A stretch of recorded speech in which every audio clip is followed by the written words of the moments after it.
ലോകത്തിലെ ഏറ്റവും വലിയ ദ്വീപ് 80% മഞ്ഞ് മൂടിയ പ്രദേശം.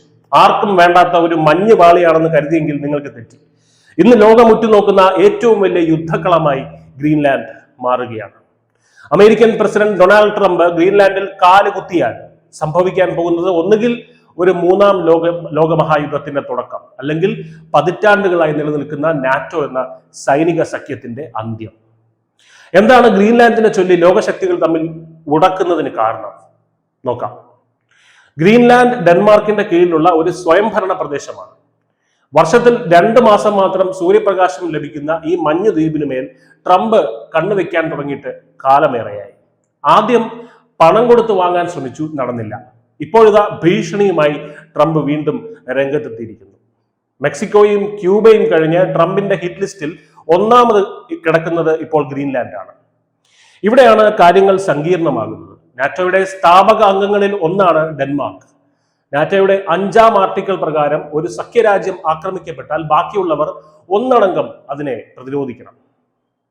ഇവിടെ ആക്രമിക്കാൻ വരുന്നത് നാറ്റോയുടെ തലവനായ അമേരിക്ക തന്നെ ആകുമ്പോൾ ആ സഖ്യം തകരും എന്നുള്ള കാര്യം വളരെ ഉറപ്പായ കാര്യമാണ്. അമേരിക്ക ഗ്രീൻലാൻഡിൽ സൈനിക നടപടിക്ക് മുതിർന്നാൽ യൂറോപ്യൻ രാജ്യങ്ങൾക്ക് അമേരിക്കക്കെതിരെ തിരിയേണ്ടി വരും. എന്തിനാണ് ട്രംപ് ഈ മഞ്ഞ് ദ്വീപിന് പിന്നാലെ ഇത്രയേറെ ആർത്തിയോടെ പോകുന്നത്? ഉത്തരം ലളിതമാണ്.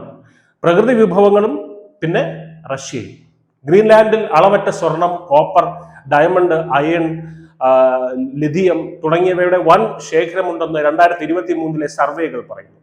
ഇതിനു പുറമെ കാലാവസ്ഥാ വ്യതിയാനം മൂലം ഗ്രീൻലാൻഡിലെ മഞ്ഞുരുകുമ്പോൾ പുതിയൊരു കപ്പൽ യാത്ര അവിടെ തെളിയുന്നുണ്ട്. കപ്പൽ പാത. ഏഷ്യയിൽ നിന്ന് യൂറോപ്പിലേക്കുള്ള ദൂരം 40% കുറയ്ക്കാൻ ഈ ആർട്ടിക് പാതയിലൂടെ സാധിക്കും. ഇത് സ്വന്തമാക്കിയാൽ ആഗോള വ്യാപാരത്തിന്റെ നിയന്ത്രണം ട്രംപിന്റെ കൈകളിലാണ്. ഒപ്പം റഷ്യയുടെ ആർട്ടിക് മോഹങ്ങൾക്ക് തടയിടാനും അമേരിക്കയ്ക്ക് കഴിയും. ചരിത്രത്തിൽ അമേരിക്ക രാജ്യങ്ങളെ വിലയ്ക്ക് വാങ്ങുന്നത് പുതിയ കാര്യമൊന്നുമല്ല. 1803 ഫ്രാൻസിൽ നിന്ന് ലൂസിയാനയും 1867 റഷ്യയിൽ നിന്ന് അലാസ്കയും അമേരിക്ക വാങ്ങിയിട്ടുണ്ട്. എന്നാൽ 21ാം നൂറ്റാണ്ടിൽ ഒരു പരമാധികാര പ്രദേശത്തെ വിലയ്ക്ക് വാങ്ങാൻ നോക്കുന്നത് വിചിത്രമായിട്ടാണ് ലോകം കാണുന്നത്. ഗ്രീൻലാൻഡിലെ ജനതയുടേതാണെന്നും അത് വിൽക്കാനുള്ളതല്ലെന്നും ഡെൻമാർക്കിന്റെ ഉറച്ച നിലപാടുണ്ട്. നിലവിൽ സ്ഥിതിഗതികൾ വളരെ മോശമാണ്. ഫ്രാൻസും ജർമ്മനിയും കാനഡയും അടക്കമുള്ള രാജ്യങ്ങൾ ഡെൻമാർക്കിന് പിന്തുണ പ്രഖ്യാപിച്ചു കഴിഞ്ഞു.